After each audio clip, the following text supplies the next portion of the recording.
All right, my name is Mo Galbreath. I've been a resident of the Edmonds area for some 56 years. And like all of us in the world, just recently, well, still in the coronavirus pandemic. So I'm just gonna introduce myself a little first. So hi, I'm Preston, a junior at high school. So I would like to share my experience about the coronavirus as a high school student a bit. The pandemic hit mid-March 2020. And at that time, I was living in a retirement assisted living complex in Linwood, Washington. The activities were many and varied, and the common areas were almost always had bustling activity going on. When the guidelines came out to essentially quarantine, everything came to an abrupt halt.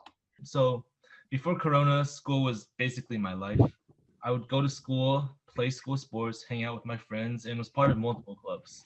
At home, I would often be doing lots of homework, especially for my AP classes, which was very stressful. I would often lose lots of sleep and go to school the next day half unconscious.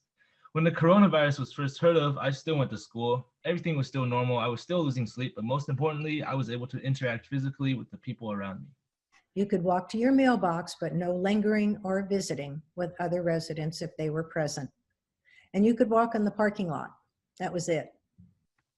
I really didn't think coronavirus was that serious at first. I would still carry out my daily duties and even joke around a little about COVID with my friends. And then suddenly the cases skyrocketed.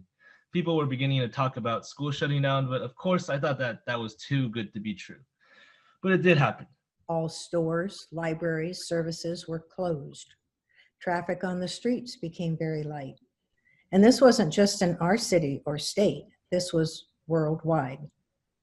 Except for essential services, it was as if the world had shut down.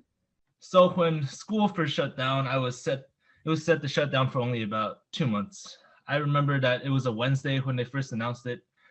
And as someone who has been continuously stressed by school throughout my 10th grade year, I was super excited. So throughout the first few weeks, it was great. All my classes became basically like asynchronous, and every class was basically a guaranteed A, including all my AP classes. So throughout these first 2 months, it was very enjoyable and stress-free for me, and I kind of needed this break. When the school district then announced that there was no more in-person school for the rest of the year, I was super stoked. Despite this, as time went on, things became very bland. At first, my mind was still going fast, but as the weeks wore on, it seemed as if the world became very quiet, almost like suspended animation. But with everything so quiet, without any interruptions, be it phone, friend, TV, or a horn, I was finally able to hear my own thoughts. I actually liked it. As the coronavirus got worse and worse and things began to shut down, I got more and more bored. As time went on for me, I was able to do more things that made me happy and had more time to self-reflect on myself as a person in order to better myself.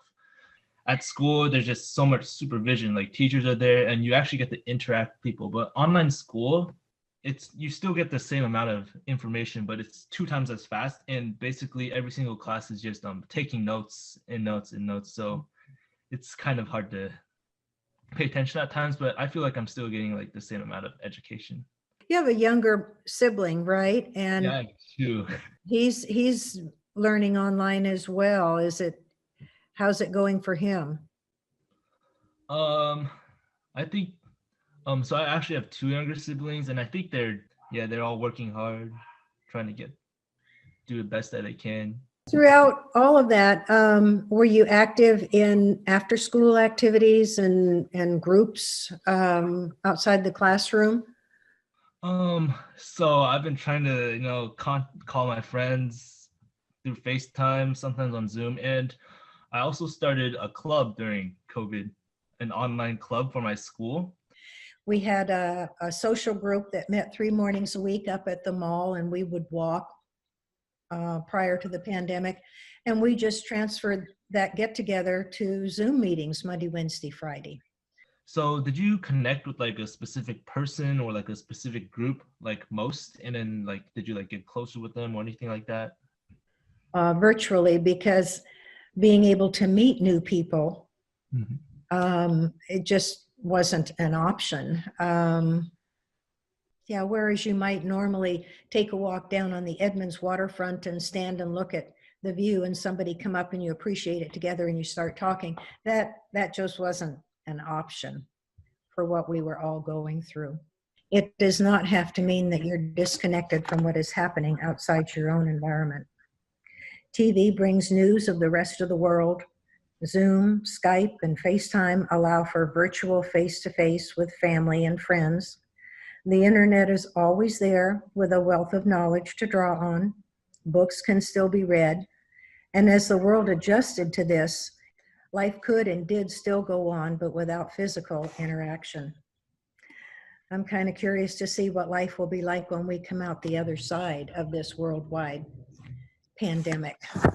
Because of this virus, the world shut down. The economy went down drastically all around the world and impacted many people financially.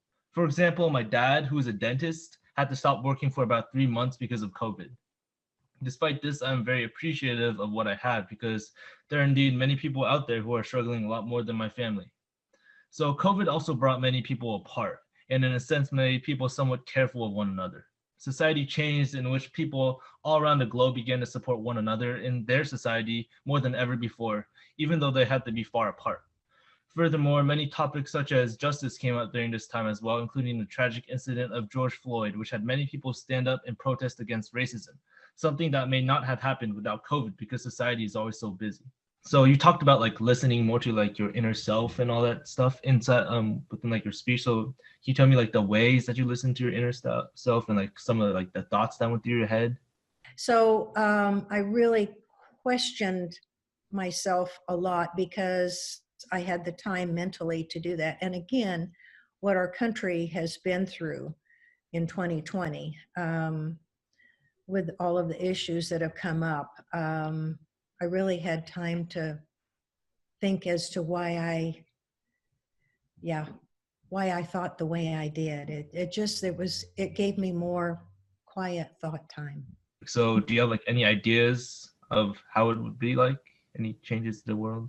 Well, it's interesting because when we started through this in March, things felt so intense at different periods of time, but part of that was what was going on in our world and in our country. I don't know, I think at least I've become more used to what we're going through now, and that's almost become the norm. So I'm really confused. I'm curious to see what it's going to be like when we finally can breathe deeply and do whatever we want, whenever we want. But I think all of this is going to have changed how we do a number of things, and some of it for the better, like always washing hands. Mm-hmm. You ask hard questions, Preston. I like it. So I always like to think positive and never negative, despite how bad the situation is. So thank you, COVID, for giving me something that I have been needing for a very long time: sleep. It's been very enjoyable conversing with you. Yeah, it's been very enjoyable for me as well. Bye.